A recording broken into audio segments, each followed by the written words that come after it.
আহ, আজকের ভিডিওটা আমি করছি অ্যাবাউট সামথিং যে বাংলাদেশের মেয়েরা খুব দ্রুত অসুস্থ হয়ে পড়ছে।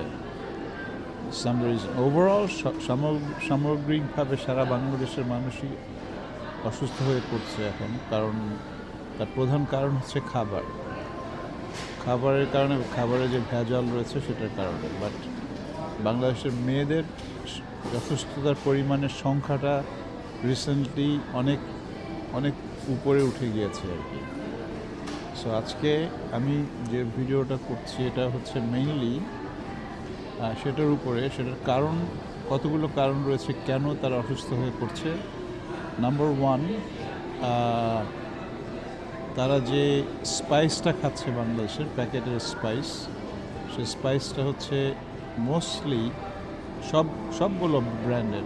এটা পরীক্ষা করে দেখুন, আপনারা বিশ্বাস করুন।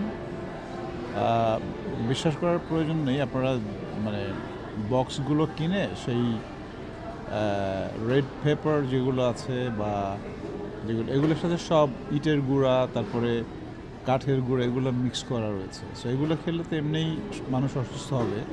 সো এটা আপনারা দেখেন যে পিওর মশলা পরিমাণ খুবই কম। আপনারা চেক করে দেখেন সব বড় ব্র্যান্ডের যতগুলো ব্র্যান্ড রয়েছে বাজারে, সেটা একটা কারণ। এই মশলার হচ্ছে রিজন যে বাংলাদেশের মেয়েরা খুব দ্রুত অসুস্থ হয়ে পড়ছে, কারণ তারা এই রান্নার কাজে থাকে বেশি এবং অ্যাকচুয়ালি পরিবারের সবাই করছে, কিন্তু মেয়েদের শারীরিক টলারেন্সটা মনে হয় ছেলেদের চেয়ে একটু কম। আর আরেকটা জিনিস হচ্ছে যে তেল তারা খাচ্ছে, সেই তেলের কারণে এই যে যত ধরনের সয়াবিন তেল বলেন বাংলাদেশে অলিভ অয়েল পর্যন্ত সব ভেজাল। আপনারা চেক করে দেখুন।